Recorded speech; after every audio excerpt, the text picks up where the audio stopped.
Good morning students, welcome to the science class. Today in this class we will discuss about petroleum. Petroleum which is an important fossil fuel, So we will study about petroleum today. We know that petrol is used as a fuel in light automobiles such as motorcycles, scooters and cars. Heavy motor vehicles like trucks and tractors, they run on diesel. And petrol and diesel both are obtained from a natural resource which is called petroleum. Petrol और diesel दोनों ही petroleum से ही मिलते हैं. तो petroleum क्या है? Petroleum एक fossil fuel है. Okay, it is a fossil fuel, important fossil fuel. Now what are its properties? It is a thick dark colored crude oil. It mainly used as a fuel in automobiles. Okay, it has unpleasant odor and it is insoluble in water. The word petroleum, it is made up of two words. Petra means rock, and oleum means oil. It means rock oil. Okay, so it is called rock oil. It is a mixture of several compounds which are known as hydrocarbons. So it is a complex mixture of hydrogen and carbon. Petroleum is a complex mixture of hydrogen and carbon. Okay, so these are the important properties regarding petroleum. Now, formation of petroleum. Petroleum was formed from organisms living in the sea. As these organisms died, their bodies get settled at the bottom of the sea and got covered by layers of sand and clay. Then, due to high temperature, high pressure and absence of air, the dead organisms slowly converted into petroleum and natural gas over millions of years. Listen students, क्या हुआ? बहुत साल पहले petroleum कैसे बना? करोड़ों साल पहले जो ऑर्गेनिजम्स सी में रहते थे, प्लांट्स एंड एनिमल्स जो सी में रहते थे, समुद्र में रहते थे, कुछ नेचुरल कैलेमिटी आने के कारण, कुछ प्राकृतिक आपदा से वो ऑर्गेनिजम्स जो है जब मर गए तो उनकी बॉडी सी में नीचे दब गई. Okay, at the bottom of the sea. नीचे सी में क्या है? ज़मीन ही है, तो नीचे दबती चली गई और ऊपर से उनकी बॉडी के ऊपर सैंड क्ले जमा होती गई. जैसे बॉडी नीचे दबती चली गई तो टेम्परेचर बढ़ता चला गया, प्रेशर भी बढ़ता चला गया और एब्सेंस ऑफ एयर, बिकॉज जब किसी चीज़ पे दबाव बढ़ता है वो we can say there is also absence of air, वहाँ एयर की भी एब्सेंस हो जाती है. तो in the absence of air ये सारे फैक्टर्स से धीरे धीरे जो ऑर्गेनिजम्स थे they slowly converted into petroleum और वो पेट्रोलियम में बदल गए. तो पेट्रोलियम कैसे बना? From sea organisms. Sea organisms की डेड बॉडी जब नीचे दबती चली गई और under high pressure and temperature in the absence of air, these dead organisms, body of the dead organisms get converted into petroleum. इस तरह से पेट्रोलियम में कन्वर्ट हो गई and natural gas also. Petroleum and natural gas में convert हो गई क्योंकि पेट्रोलियम के जस्ट ऊपर नेचुरल गैस के डिपॉजिट्स मिलते हैं. जहाँ पेट्रोलियम होता है उसके ऊपर ही नेचुरल गैस के डिपॉजिट्स भी मिलते हैं. So this process is a slow process and took millions of years. Okay, so figure showing the an oil drilling. Okay, petroleum के लिए जो ड्रिलिंग हो रही है उसको दिखाया जा रहा है कि समुद्र में किस तरह से ड्रिलिंग होती है और किस तरह से डिपॉजिट्स पता लगाए जाते हैं पेट्रोलियम के. Petroleum and natural gas deposits inside the earth के नीचे किस तरह से पेट्रोलियम एंड नेचुरल गैस के डिपॉजिट्स होते हैं.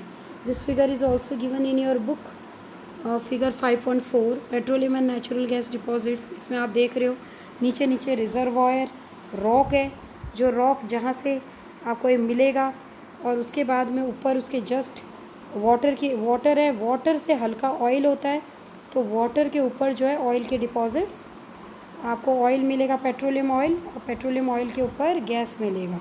ठीक है, तो नीचे water then oil and then gas और उसके बाद में जो है यहाँ पर फिर इसकी खुदाई करके इन ऑयल्स को, पेट्रोलियम को निकाला जाता है समुद्र के नीचे से. तो समुद्र के नीचे ऑयल बेड्स होते हैं जहाँ पर इनको खोजा जाता है और इनको पता लगाया जाता है और इनको ऑब्टेन किया जाता है. Now refining of petroleum. Petroleum is a dark oily liquid. It is a dark oily liquid with N unpleasant smell. ठीक है, डार्क कलर का ऑयली लिक्विड होता है और इसकी स्मेल जो होती है काफ़ी अनप्लेजेंट स्मेल होती है इसकी. And it is a mixture of various constituents. बहुत सारे मिक्सचर्स भरे हुए होते हैं इसके अंदर. Okay, so it is a mixture of various constituents. The process of separating the various constituents of petroleum is called refining of petroleum. Petroleum के अंदर बहुत सारे कंपोनेंट्स होते हैं. ओके, जो क्रूड ऑयल होता है, ये कच्चा ऑयल होता है, पेट्रोलियम कहलाता है, जो ब्लैक कलर का थिक ऑयल होता है. इसके अंदर बहुत सारी चीज़ें समाई हुई होती हैं, बहुत सारे कंपोनेंट्स इसके अंदर प्रेजेंट होते हैं. और उन कंपोनेंट्स को पेट्रोलियम से कैसे अलग किया जाता है? With the process which is known as refining of petroleum. इस प्रोसेस को बोलते हैं रिफाइनिंग ऑफ पेट्रोलियम. पेट्रोलियम की रिफाइनिंग से उनको सेपरेट किया जाता है. Okay, and this separation takes place in petroleum refinery. और ये रिफाइनिंग होती कहाँ है? पेट्रोलियम रिफाइनरी में होती है. पेट्रोलियम रिफाइनरी में पेट्रोलियम से उसके कॉन्स्टिट्यूएंट्स को सेपरेट किया जाता है. Okay, so in India we can say various petroleum refinery are present which are engaged in this function of separation of components of petroleum. India में ऐसी बहुत सारी पेट्रोलियम रिफाइनरी है जो कि पेट्रोलियम में से उसके कंपोनेंट्स को अलग करती हैं, जैसे कि Digboi petroleum refinery, Mathura petroleum refinery. So they are so many petroleum refinery which are present in India. Okay, and we can say among them the world first oil well was drilled in USA. सबसे पहला जो oil well था, oil well, वो USA में Pennsylvania USA में उसको drill किया गया था 1859 में. उसके बाद में जो है, जो आसाम के मुकाम में एक जगह है, वहाँ पर इसको फिर ड्रिल किया गया 1867 में.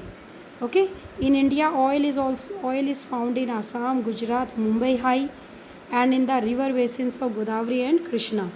इंडिया में यहाँ पर पेट्रोलियम के डिपॉजिट्स देखने को मिलते हैं. Okay, now various constituents of petroleum and their uses. Petroleum के वेरियस कॉन्स्टिट्यूएंट्स क्या क्या हैं और उनके क्या क्या यूजेस हैं. ओके, नाउ पेट्रोलियम को जो उसके वेरियस फ्रैक्शंस में से अलग किया जाता है, मैंने कहा उसको रिफाइनरी बोलते हैं. और ये प्रोसेस जो होता है फ्रैक्शनल डिस्टिलेशन में होता है. This process takes place fractional distillation में के द्वारा ये प्रोसेस होता है. इसमें इसको डाल दिया जाता है. इस तरह का ये एपरेटस होता है जैसे ये डायग्राम दिखा रखा है. दिस इज़ फ्रैक्शनल डिस्टिलेशन हो रहा है ये पेट्रोलियम का. ऐसा एक एपरेटस होता है जिसमें पेट्रोलियम को डाल दिया जाता है और फिर पेट्रोलियम जो है, क्रूड ऑयल को डाला जाता है और पेट्रोलियम के जो डिफरेंट कॉन्स्टिट्यूएंट्स हैं वो अपने बॉइलिंग पॉइंट के अकॉर्डिंग अलग अलग फ्रैक्शंस में इकट्ठे होते रहते हैं. जिसका बॉइलिंग पॉइंट सबसे कम है वो सबसे ऊपर इकट्ठा हो जाएगा. ठीक है, उसके वेपर सबसे पहले बन जाएंगे. फिर उसके बाद में उससे नीचे, जैसे कि यहाँ पेट्रोलियम गैस, फिर पेट्रोल है, कैरोसिन है, डीजल है. ठीक है, और फिर उसके बाद में इंडस्ट्रियल फ्यूल ऑयल है, जैसे पैराफिन वैक्स है. सब अपने बॉइलिंग पॉइंट के अकॉर्डिंग अलग अलग फ्रैक्शंस में इकट्ठे होते रहते हैं. Now the various constituents of petroleum are first petroleum gas. Petroleum gas in liquid form, जिसको हम LPG बोलते हैं, liquefied petroleum gas.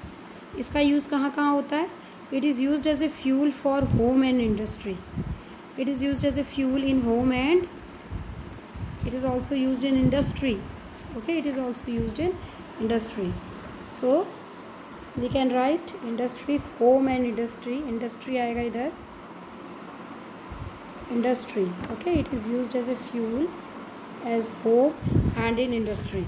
Now petrol it is a motor fuel. Okay, it is a motor fuel. It is also used as aviation fuel, solvent for dry cleaning.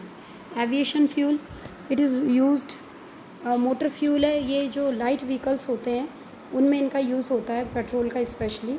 Aviation fuel भी है. बहुत सारे aviation जो we can say air mode पे चलते हैं जो vehicles, उनमें भी इसका यूज़ होता है. Now after that kerosene. It is used as a fuel for stoves and it is used in lamps and for jet aircrafts. Jet aircrafts में केरोसिन का यूज़ होता है, स्टोव्स में फ्यूल के रूप में यूज़ होता है, स्टोव्स एंड लैम्प्स में। Now diesel, diesel it is used as a fuel for heavy motor vehicles. Heavy motor vehicles जो 4 व्हीलर्स हैं, हैवी मोटर व्हीकल्स हैं, उनमें इसका यूज़ होता है, ट्रक और इन सब में। Okay, and it is also used in electric generator. Electric generator में भी इसका यूज़ होता है, it is also used in electric generators. Now उसके बाद है lubricating oil. Lubricating oil is used for lubrication purpose. Lubrication purpose में इसका यूज़ होता है, ल्यूब्रिकेशन के लिए ल्यूब्रिकेटिंग ऑयल का यूज़ होता है। कोई भी फ्रिक्शन कम करने के लिए ल्यूब्रिकेशन ऑयल डाला जाता है। कोई भी मशीन पार्ट्स अगर दे नॉइज़ कर रहे हैं, आवाज़ आ रही है, उनमें से कार्बन पार्टिकल्स जमा हो गया है, तो ल्यूब्रिकेशन ऑयल डालकर उसको सही किया जाता है। Now paraffin wax, paraffin wax भी पेट्रोलियम से ही निकलता है और इसका यूज़ होता है, it is use to make ointments, candles, vaselines et cetera. Vaseline बनाने में, ऑइंटमेंट्स बनाने में, कैंडल्स बनाने में पैराफिन वैक्स का यूज़ होता है। Now there is one more product which is called bitumen. Bitumen is also petroleum product which is given in your book table 5.1. Bitumen, it is used for making paints. Paints बनाने में bitumen का use होता है and road surfacing. Road की surfacing करने में भी bitumen का यूज़ होता है. So these are the various components of petroleum. ये सब पेट्रोलियम के अंदर ही होते हैं और जो पेट्रोलियम के डिस्टिलेशन करके पेट्रोलियम के ये ऑब्टेन किए जाते हैं. So these all are very important and many useful substances are obtained from petroleum and natural gases. ठीक है, so these are called petrochemicals. Okay, petrochemicals कहलाते हैं। बहुत सारे यूज़फुल जो सब्सटेंसेस हैं उनको पेट्रोलियम नेचुरल गैस से ऑब्टेन किया जाता है और ये पेट्रोकेमिकल्स कहलाते हैं। और इनका यूज़ कहाँ होता है? पेट्रोलियम का यूज़ होता है, it is used in the manufacture of detergents, fibres, जो पॉलिस्टर, नायलॉन, एक्राइलिक है, इनको बनाने में पेट्रोकेमिकल्स का यूज़ होता है। Also use to make polythene and other man made plastics, बनाने में भी पेट्रोकेमिकल्स का यूज़ होता है। ओके, हाइड्रोजन गैस जो है it is obtain from natural gas. Hydrogen gas को नेचुरल गैस से ऑब्टेन किया जाता है और हाइड्रोजन का यूज़ कहाँ होता है? It is used in the production of fertilisers, urea बनाने में इसका यूज़ होता है। ओके, पेट्रोलियम के इतने ज़्यादा कमर्शियल यूज़ हैं, पेट्रोलियम के इतने ज़्यादा यूजेज़ हैं कि it is called black gold. It is called black gold because petroleum has various components. Petroleum के बहुत सारे कंपोनेंट्स हैं और हर कंपोनेंट का अपना अलग अलग फंक्शन है। So it is called black gold, इसलिए इसको क्या कहा जाता है? ब्लैक गोल्ड कहा जाता है। इसके बहुत ज़्यादा यूजेस हैं। So petroleum products and their uses, petroleum products जो फ्रैक्शनल डिस्टिलेशन, इस तरह से इस डिस्टिलेशन के द्वारा इसको ऑब्टेन किया जाता है। अलग अलग यूजेस हैं, जैसे कि आप हमने पहले भी डिस्कस किया, एलपीजी का यूज़ घरों में फ्यूल के रूप में होता है। ठीक है, उसके बाद में पेट्रोल है, पेट्रोल का यूज़ जो है व्हीकल्स में होता है। ओके, नेफ्था जो एक केमिकल है ये भी इसी से निकलता है, अलग अलग केमिकल्स बनाने में इसका यूज़ होता है। जो उसके बाद में कैरोसिन है, जेट फ्यूल के रूप में इसका यूज़ होगा। ओके, डीजल का यूज़ जो है बहुत सारे जो हैवी व्हीकल्स हैं उनमें उसका यूज़ होता है। ल्यूब्रिकेटिंग ऑयल का यूज़ जो होता है ल्यूब्रिकेशन में होता है और फ्रिक्शन कम करने में मशीन ऑयल के रूप में ल्यूब्रिकेशन में इसका यूज़ होता है। और वी कैन से जो फ्यूल ऑयल्स हैं, ठीक है, fuels for ships, factories and we can say heating वगैरह में भी फ्यूल ऑयल का यूज़ होता है। Fuel oil it is used for various purposes. Now इसके बाद बिटुमिन जो है रोड की सरफेसिंग करने में इसका यूज़ होता है और पेंट्स में भी इसका यूज़ होता है। So these are the various fields where the fractions of the petroleums are used, where the various components of petroleum are used. Okay, now natural gas is a very important fossil fuel because it is easy to transport through pipes. एक बहुत important fossil fuel है natural gas और इसको आसानी से pipes से transport किया जा सकता है। ठीक है, इसलिए ये एक अच्छा फ्यूल माना जाता है क्योंकि it is easily transportable. Okay, natural gas is stored under high pressure. It is stored under high pressure as compressed natural gas. Natural gas को हाई प्रेशर के अंदर इसको स्टोर किया जाता है और इसको फिर बोला जाता है CNG, it is called compressed natural gas. अगर नेचुरल गैस को कॉम्प्रेस करके अगर स्टोर किया जाए then that is called compressed natural gas CNG. Okay, now CNG is used for power generation. It is now being used as a fuel for transport vehicles. और vehicles में भी इसका use होने लगा है CNG का आजकल. ठीक है, so it is used as a fuel in homes, it is used in industry, transport vehicles and as power generation. Power generation में भी इसका यूज़ होता है. It is nowadays it is used in power, it is used as a fuel in transport. Why? Because it is a least polluting fuel. ठीक है, क्योंकि इससे सबसे कम पॉल्यूशन होता है. It is A cleaner fuel, it is eco friendly. इसके साथ साथ ये इको फ्रेंडली भी है. So it is used as a, we can say widely used as a fuel. It is widely used as a fuel. Now the great advantage of CNG is that it can be used directly for burning in homes and factories. Okay, and it can be easily supplied through pipelines. And such a network of pipelines exist in Vadodara in Gujarat and some parts of Delhi and other places also. इस तरह का pipes का network जो है Delhi, central Delhi side में और Gujarat side में भी हमारे इंडिया में है. Okay, so it not only this, it is not only used as a fuel, but it is also eco-friendly fuel, and it is also used for the manufacture of many chemicals and fertilizers. बहुत सारे chemicals and fertilizers बनाने में भी इसका use होता है. So it is very important fuel. Natural gas India में कहाँ कहाँ मिलता है? In India natural gas has been found in Tripura, Rajasthan, Maharashtra and in Krishna Godavari delta. Krishna Godavari delta में भी ये मिलता है. त्रिपुरा में, महाराष्ट्र में, राजस्थान में भी इसके डिपॉजिट्स मिलते हैं. So it is where it is found. Now अभी जो नेचुरल रिसोर्सेज है ना बच्चों, ये क्या है, सबके सब क्या लिमिटेड है. These all are limited. These all natural resources are limited. So हमें क्या करना चाहिए? इन नेचुरल जो हमने इस चैप्टर में पढ़े, कोल के बारे में पढ़ा, पेट्रोलियम के बारे में पढ़ा, CNG नेचुरल गैस के बारे में पढ़ा. ठीक है, ये सारे के सारे ये जो है ये नेचुरल रिसोर्सेज सब लिमिटेड हैं. एक दिन ऐसा आएगा कि ख़त्म हो जाएंगे. एग्जॉस्टिबल नेचुरल रिसोर्सेज हैं और इनको बनने में भी करोड़ों साल लगते हैं. So what is our duty? इसके साथ साथ अगर हम इनको बहुत ज़्यादा यूज़ में लेते हैं तो इनसे एनवायरमेंटल पॉल्यूशन भी होता है. बहुत ज़्यादा हम पेट्रोल डीजल यूज़ में ले रहे हैं व्हीकल्स में, तो एनवायरमेंट हमारा पॉल्यूट होगा, ख़राब होगा, है ना, और बहुत सारी प्रॉब्लम्स क्रिएट हो जाएंगी एनवायरमेंट अगर हमारा पॉल्यूट होगा तो. So what we should do? We should know our duties. हमें अपनी ड्यूटीज़ पता होनी चाहिए और हमें इनका यूज़ जो है बहुत ज़्यादा नहीं करना चाहिए. लिमिटलेसली इनका यूज़ नहीं करना चाहिए. हमें लिमिट में रहकर इनका यूज़ करना चाहिए. ठीक है, so that they may remain exist for our future generation, जिससे कि आने वाली जनरेशन भी इसका यूज़ कर सकें और ये कभी ख़त्म ना हो. अगर हम इसी तरह से इनका यूज़ करते रहेंगे तो क्या होगा? दे विल एक्सटेंट, ख़त्म हो जाएंगे. ओके, और फिर ये आने वाली जनरेशन को कई तरह की इनको एनर्जी प्रॉब्लम्स होगी. So we should what is our duty? कि we should preserve them, we should conserve them. हमें उनको कंजर्व करना है.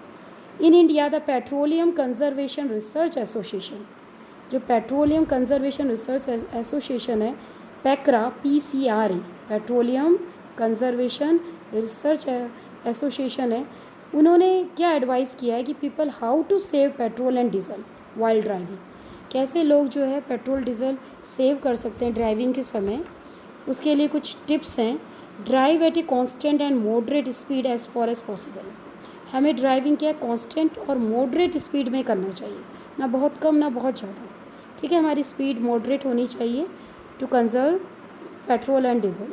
नेक्स्ट है switch off the engine at the traffic lights और at a place where you have to wait. Switch off the engine, हमें engine को बंद कर देना चाहिए, स्विच ऑफ कर देना चाहिए ट्रैफिक लाइट्स में और ऐसे प्लेसेस में जहाँ पर कि हमें वेट करना पड़ रहा है, वहाँ हमें स्विच ऑफ करना चाहिए इंजन्स को. Ensure correct tyre pressure, tyre pressure हमारे व्हीकल्स में करेक्ट होना चाहिए. ठीक है. Ensure regular maintenance of the vehicles, हमें व्हीकल्स की रेगुलर मेंटेनेंस करनी चाहिए. ठीक है, अगर रेगुलर मेंटेनेंस होगी तो क्या होगा? हमारे जो पॉल्यूशन लेवल इतना ज़्यादा नहीं होगा एनवायरनमेंट में और व्हीकल्स भी हमारे सही तरह से कंबशन होगा और एनवायरनमेंट पॉल्यूट नहीं होगा और पेट्रोल डीजल भी कम लगेगा. So these are the important tips which are suggested by Paikra. So students, we should become responsible and we should alert about our duties, we should preserve or conserve our environment. Okay students, so all this is all about this chapter.